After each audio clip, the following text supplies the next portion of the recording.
Photographers, stop handing your images to your clients before you have finished editing them.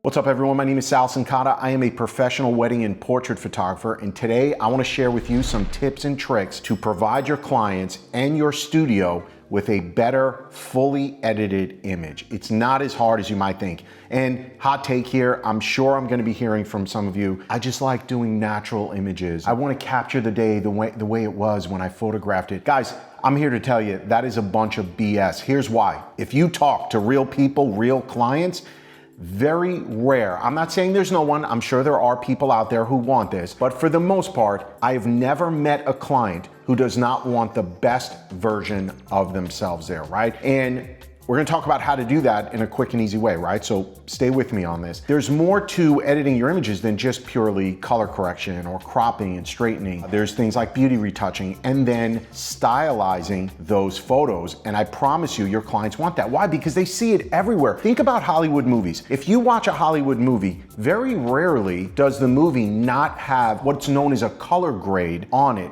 Meaning it's not color correction, right, for white balance. It's a grade, it's a style, if you will. It's a preset, but not truly a preset, right? It's been customized and tweaked. It provides the final film in video perspective or imagery with an aesthetic, if you will. And so let's talk about how we do that. That's how we stand out in our own studio. This is what we do for our clients. So of course, there's balance, right? We all lived, unless you're fairly new, we've all lived through the age of digital post-production where they were cranking up these HDR images, right? High dynamic range, where it was making the skin black and gritty looking. I mean, it was a dark day for photographers when we started doing that stuff. And you know, there's always those types of edits that you provide your clients and you look at them like a couple of years later, and you're like, what was I thinking? There's balance, right? And so how do we balance that? How do we get through this, right? So there's 3 steps I'm gonna share with you to do this. Step number 1, I would say probably 99.9% of you are already doing this, color correction and white balancing, right? That's easy. You should do that stuff. We've gotta, you know, we shoot raw. I think that's very important to shoot raw. And I'm gonna show you some of the images and how we're gonna edit them as we go through this to get a final look. So color correction is number 1. There's a ton of tools to do that. You can use things like Lightroom, DxO Pure Raw, DxO Photo Lab, right? There's a ton of tools that you can work with that exist. Just cataloging and color correcting, getting your white balance right, getting your tonal range right? We're talking about contrast, things like that. So use those tools. That's step 1. You have to do that as a photographer. Step 2, this is where we start getting a little bit squirrely with people, is beauty retouching. I am going to clean up blemishes on my client's face, right? Why do you think your clients go to hair and makeup? Because they want their skin evened out. They want their hair to look right. They want blemishes hidden or covered up. But we know the reality. When you're using these high resolution digital cameras, those imperfections on their skin show up. Maybe even the makeup hasn't been blended correctly, okay? Bags under the eyes. We could be talking headshots, boudoir, just beauty, fashion portraits, high school seniors. Everybody wants a little bit of touch. Now, how much retouching? Season to taste. I always say that. You can go as heavy or as light as you want. Why? Because the only person who matters is your client. Doesn't matter what other photographers say, right? In fact, stop listening to other photographers. Well, I guess that doesn't help us because you're listening to me right now. When it comes to negativity, stop listening to other photographers, right? Do what your clients want and are asking for. That's it. 3rd step, most important in my opinion, is finalizing that image with a look and a feel, and that's what I want to show you right now. So we're gonna dive right into DxO Film Pack 8. This is one of the tools I use when I'm finalizing my images to give it a look and feel. So on my screen right now, we've got 4 images that I just picked recently. 2 are my wife, 2 are Violet that we've done for other YouTube videos. These are final images. This is a final image. It's a beautiful image, right? You're thinking, Sal, why would you touch this? And let's talk workflow. For my clients, I'm gonna show them, let's say it's a portrait, a general portrait session, high school senior. They're gonna see about 200 to 250 final images that look like this, what you're seeing on the screen. Color corrected, tonal range, some beauty retouching, right? We're gonna do that for everybody. Then about 5 images, I'm gonna come through and really give them a color grade and maybe some texture just to make them stand out. Listen, we live in a day and age, I don't even have my phone with me right now, where we've got one mission on social media, and we're all on social media. Stop the scroll, right? How do we stop the scroll if everything just looks the same? So I want to be able to use a tool that gives me really cool looks that can be customized. And I'll show you an example of that right here. So if we jump into the DxO, and this is not a full review of the platform of the tool, I'm just showing you how I use it. I'm a fan of the tool, I use it. Let me show you how. So if we go in here, they've got 340 presets. Now, presets over the last 5-6 years have turned into a dirty 4-letter word, right? And so it's unfortunate that it has come to that, but it's because I think people apply presets in the absolute worst way possible, right? They one-click edit, and don't get me wrong, I love one-click edits, gets me to the final, that much quicker. But you've got to tweak it because a preset was designed based on a certain image that the creator of that preset had, right? And it looks great on that image. You've all experienced that, right? You apply the preset and you're like, well, this looks like shit, right? And that's okay. That's why I like this film pack, because this allows me to tweak that preset. So let's jump back into this. First of all, it's got 340 presets, black and white, color, texture, a couple other cool features I'll show you. I've narrowed down to some of my favorites, right? So if we look at this image, let me give you more real estate here, right? So one, I love that we can kind of see what these presets look like on the right-hand side. You know what you can't do that in? Photoshop. You got to run an action. Oh, no, that looks like garbage. Undo. Run it again, undo, run it again, undo. It's such a waste of time. Here, I can kind of get a sense of what's looking good and what's not, just right visually. So I love this one, it's called End Dream. I apply that to the image. First of all, right out of the gate, obsessed, right? Sound like your typical influencer right there, right? Like, oh my God, guys, I am obsessed with this preset. No, but seriously, I love this image and what it's done to it, the preset, because it warms it up, it gives it just this aesthetically pleasing shot. Now you might think, hey man, let's dial this back a little bit. Let's add a little bit more to it. Let's do that, shall we? So we can jump right in here into customize, and now I can actually tweak almost every facet of this. So here you can see right out of the gate, right, we've got the intensity slider that we can either make this, right, ridiculous, or we can just come back on this a little bit, right? And so I do like it at the 100%, and that's fine, but I have control over how intense this is. Now we can develop this a little bit more, because we all know when you apply a preset to an image, it's giving it a bunch of global adjustments that may or may not look good on your particular image. So what I want to do here is I want this to be a little bit more crunchy, a little bit more pop. So what I'm going to do, I can make this a little bit more vibrant. And then on the contrast side, I can add some fine contrast. See what that does? It almost makes it look a little sharper for you there, right? So let's dial that back just a little bit. And it'll just more global contrast, okay? And then what we can do here, this is something that should change your life when I show you this, okay? Now you may not like it, you may like it, we'll see. We can look at vignetting, right? So we turn that on and we just darken this a little bit, right? Lightroom's got that, other tools have that. What I like about this is this can allow me to identify where the center is. So now I can just say, obviously we want the vignette to be a little bit more around her face. I want that to be where we go. But now we've got the ability to add blur.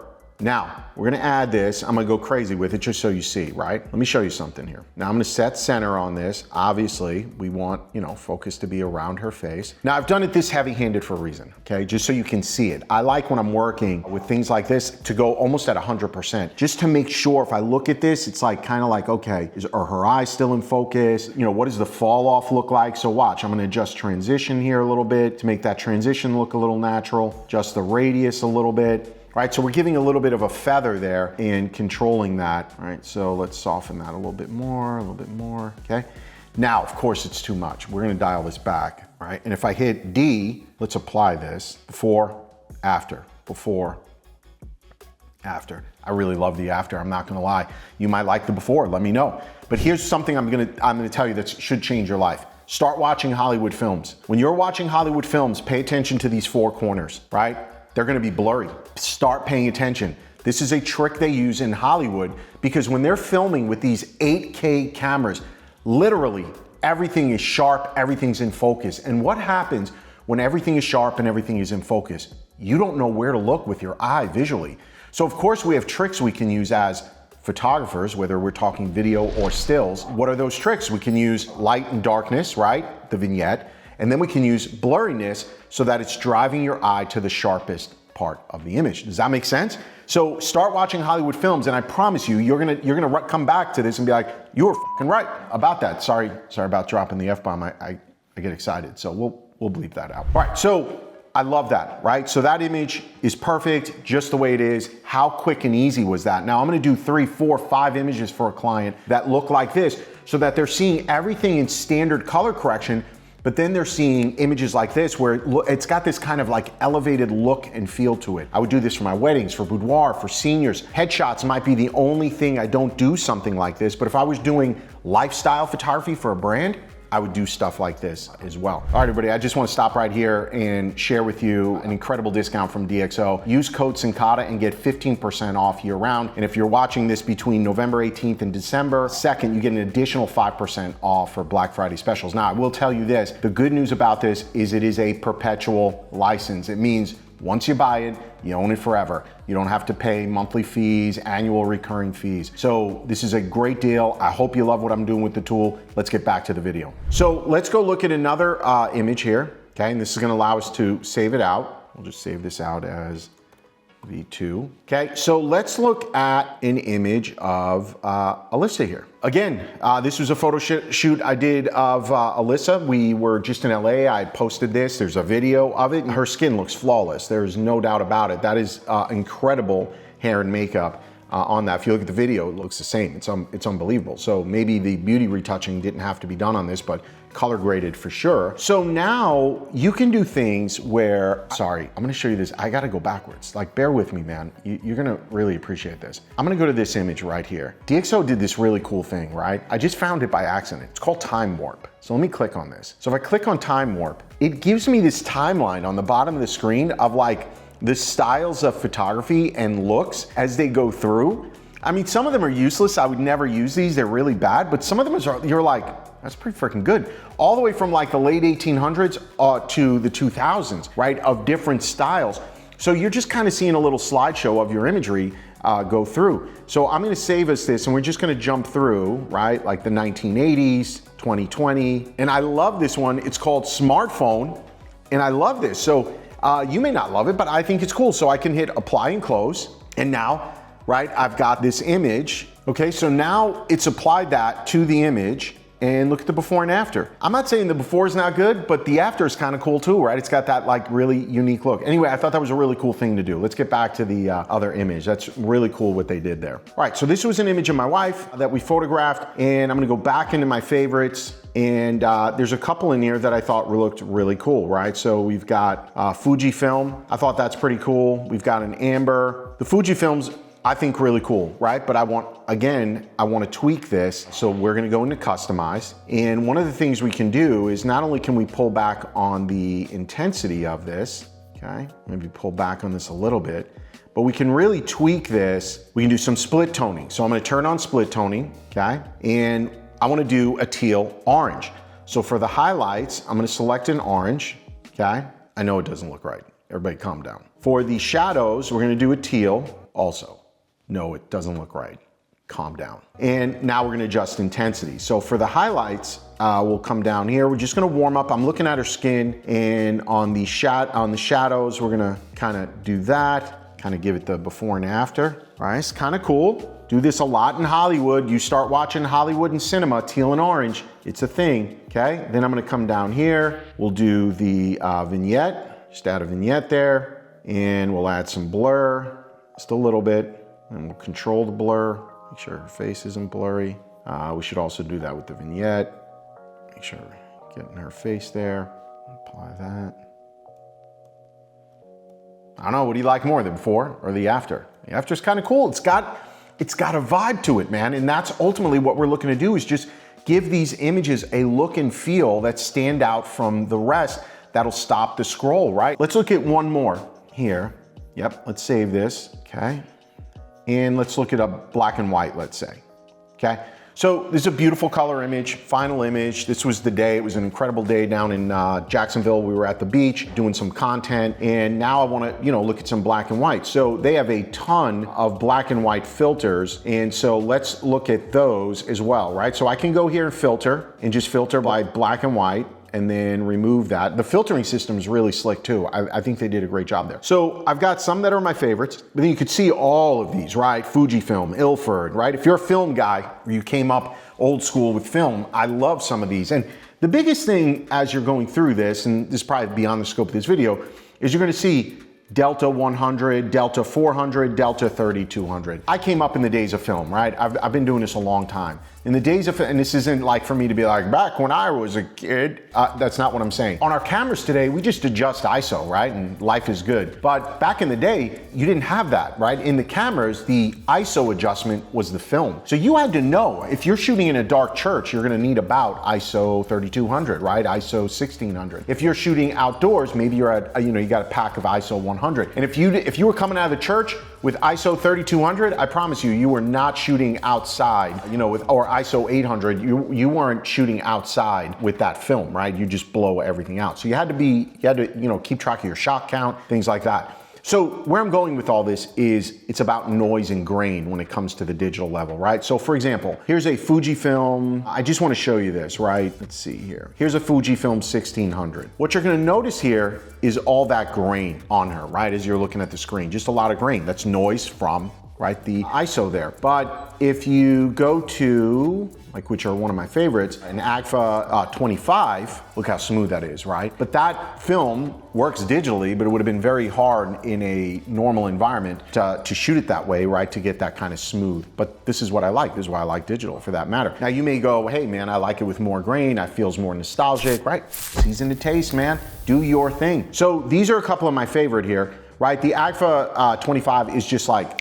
clean, down and dirty, black and white, great tonal range, not real punchy, right? Then you've got some matte ones. Here's a monotone, and then here's one that's charcoal. So this is more of a matte finish, which just depends on what you're looking for, right? Out of them. The Ilford Pan 50, I love this one, just right out of the gate. And this is something that we would start with for that matter, right? So that you've got all of these black and white filters. But let's pick something that's a little bit more grainy. We'll go with this 1600. Let's just say you like that contrast, that punchiness. Again, this is what I like about it. I can now come in here, okay, and show you, I can now adjust the grain. I could probably turn all the grain off, right? Let me zoom in so you can see it. So you still have all that contrast, but I've removed the grain. Maybe that defeats the purpose, I don't know. But I can bring the grain back and just maybe start pulling down on some of this, right?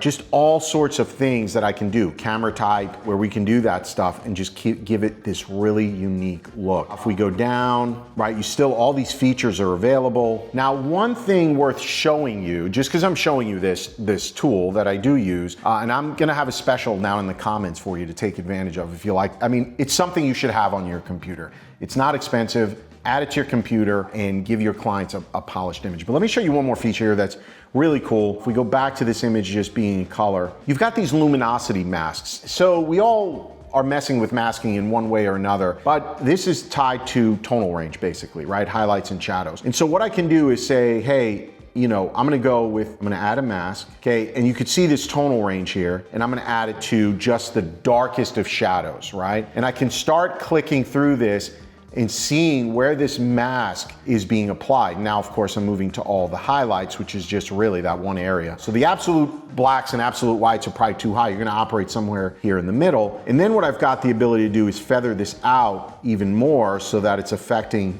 more or less of the image, right? So I've really got the ability to do some luminosity masking, which comes quite in handy when you're trying to attack a certain tonal range in your image. And when I say attack it, it's things we can do like adjust contrast.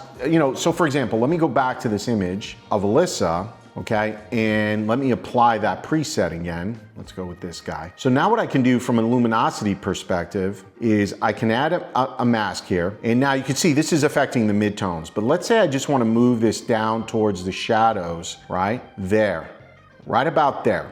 okay? And now I can hide this mask so I can kind of see what's going on. And in there, I just want to cool that off just a little bit. So now I'm cooling off that background. It's very subtle without impacting her, right? All right, everybody, I hope you enjoyed this video and it really gives you more perspective on how to finish images for your clients. Take advantage of DxO. It's a great product. Their film pack, I love it. I've used it for years. They're a great company to work with, and I think it'll help you elevate your images. We'll see you in the next video.